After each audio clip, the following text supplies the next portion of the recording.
Happy holidays mga palangga! I hope na naging happy at merry ang Christmas natin.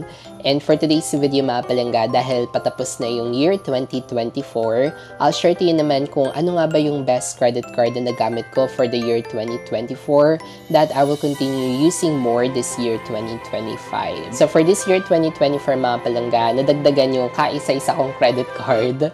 So ang una kong credit card is itong Amore Cashback Credit Card. And then, nadagdagan siya ng Union Bank Rewards Platinum, tapos ng East West, at saka nitong HSBC Live Plus Signature. So, dito lang ako mamimili sa cards na meron ako. Of course, kung ano yung nagamit ko dito. Hindi ko napapatagalin pa. So, yung best credit cards na nagamit ko, yung gamit na gamit ko talaga for the whole year 2024 is itong BPI Amore Cashback Credit Card. As always, my first credit card. At saka itong HSBC Live Plus Signature. And for me mga palangga, sobrang ganda ng combination nitong card, nitong dalawang cards na ito. So, dito sa BPI Amore Cashback as my first credit card. So, ang pinaka-reason din kasi kung bakit ako kumuha ng credit card is para maging rewarding din yung mga purchases ko with my essentials. At kahit siya yung first credit card ko mga palangga, gamit na gamit ko pa rin siya this year 2024, especially sa mga purchases ko with essentials. Kasi using this card mga palangga, I can earn cashbacks, which is per percent sa mga purchases ko to supermarkets and grocery stores, 1% to utility bills and also drugstore, and 0.3% naman to all other spending. However, meron lang siyang catch.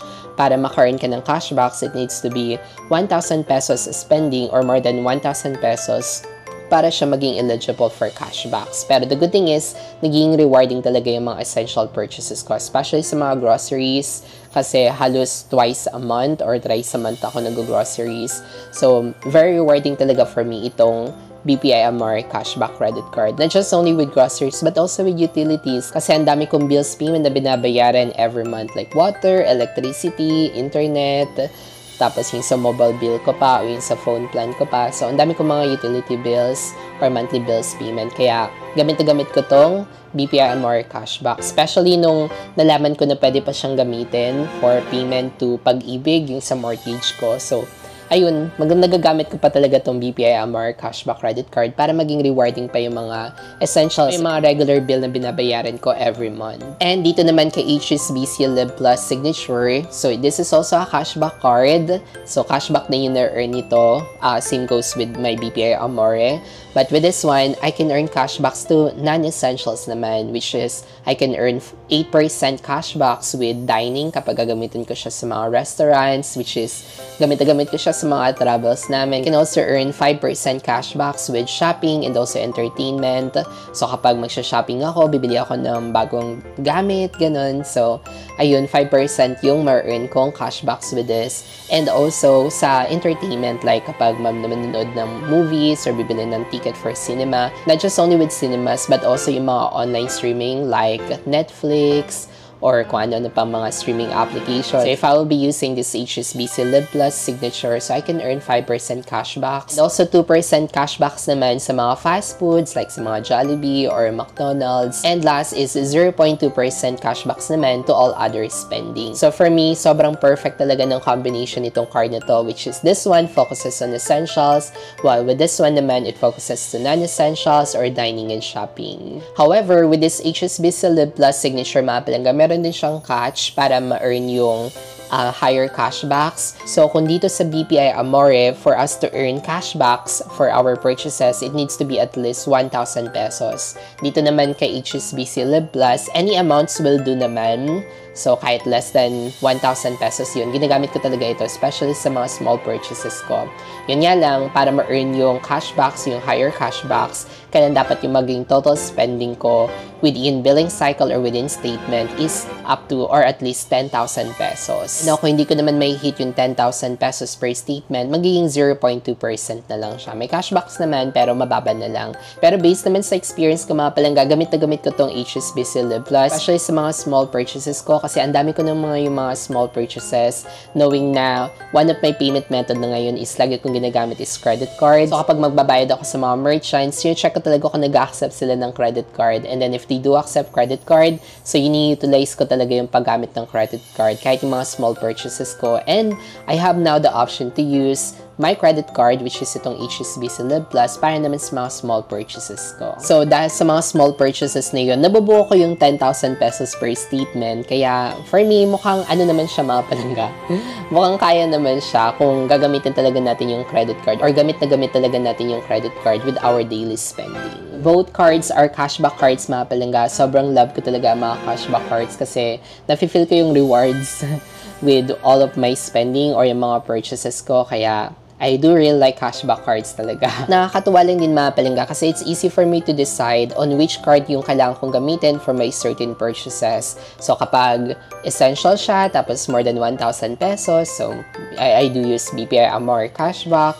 Tapos kapag non-essentials naman siya or di kaya less than 1,000 pesos, so I do use the HSBC Live Plus. So sobrang dali lang sa akin na naalamin ko ano nga ba yung card na dapat kong gamitin with my certain purchases. And for me mga palangga, parang enough na tong dalawang cards na ito to cover my local and regular spending kasi gamit na gamit ko siya for my essentials and non-essentials. And isa pa sa nagustuhan ko mga palangga is yung maximum amount ng cashbacks or total cashbacks na pwede kong ma-earn dito sa cards na ito. So dito sa BPI Amore, I can earn cashbacks up to 15,000 pesos in a year, which is yung kanyang cap ng cashbacks. And dito naman sa HSBC, it's also 15,000 pesos in a year. So, kung gamit na gamit ko talaga tong cards na ito, kung na-maximize ko talaga siya, so, diba, I can also earn cashbacks up to 15,000 pesos each sa cards na ito. Kaya for me, sobrang rewarding talaga nitong mga cashback cards, especially with these two cards. Yun nga lang, both cards has annual fee, pero we can try to request naman sa mga customer service ng banks natin if they can waive it for us once nag-post na yung charge. Dito sa BPI Amore cashback credit card mga palangga, never pa naman ako nakapagbayad ng annual fee. Yung first annual fee ko dito is nag-automatic waive siya. And if I heard it correctly sa mga customer service na nakausap ko with BPI na nag-automatic waive daw siya if I spend more than 180,000 pesos or at least 180,000 pesos in a year. So, nag-automatic waive na yung annual fee. Otherwise, pwede naman daw tayo magtumawag sa kanila, sa kanilang customer service to see possible options of waiver or possible options like 50% discounts. While dito naman kay HSBC Live Plus Signature mga palangga, medyo may kalakihan yung annual fee nito which is 5,000 pesos a year. First statement ko, nag-reflect yung annual fee pero nag-reverse naman siya. I'm not sure what's the reason. Maybe because for the first year is na-reverse. Di ko lang sure. Kasi basta nag-reflect yung annual fee ng first statement ko tapos may nakalagay naman na reversal. So, I hope next year is ma-reverse din. So, tatawag ulit ako sa customer service nila in case na ma-charge ako to see possible options naman with my HSBC Live Plus. Sa pagkakarinig ko naman sa mga other reviews is mukhang generous naman daw si HSBC pagdating sa mga waivers. So, we'll find out next year. Pero aside from cashbacks that we can earn naman from HSBC, madami din naman siya mga benefits mga palanggas. Like for example is yung free travel insurance kapag gagamitin natin yung cards sa mga purchases natin with flight tickets. And sa tingin ko naman mga palangga, if I will be able to maximize the cashbacks that I can earn or the total cashbacks that I can earn for each cards, mukhang mababawi ko naman yung annual fee. Kaya ayun, gamit na gamit ko tong cards na to kasi sila yung may mga annual fee na medyo may kalakihan. Unlike with my other cards, yung isa doon, yung Union Bank Rewards is no annual fee naman. So, I have the option not to use it, not to maximize it. Tapos yung East-West ko naman is pang backup ko lang talaga siya. So, mababa lang din naman yung annual fee nun. But this one, this two is medyo may kalakihan. Kaya naman, reasonable din naman yung mga cards na mataas yung annual fee kung malaki din naman yung rewards na makukuha natin. Having these two cards mga palangga, I can say na na-cover niya na lahat ng mga spending ko, mapa-regular spending, essentials, non-essentials, large purchases, small purchases, and also international purchases kasi dito sa BPI, mababa yung kanyang foreign exchange rate. So, Having these two cards mga palangga, very perfect na yung combinations nito. These are my best credit cards for the year 2024 that I will continue to use more this year 2025. And kayo mga palangga, anong credit card yung gamit na gamit nyo for the year 2024? Share nyo naman sa comment section below. And I hope na nagustuhan nyo itong video na ito. If yes, please give this video a thumbs up. And if you haven't already, please consider subscribing to my channel for more contents like this. Again, this is John Paul, and always remember to be kind to yourself and to others. Enjoy this holiday season mga palangga, and see you in our next vlog. Bye!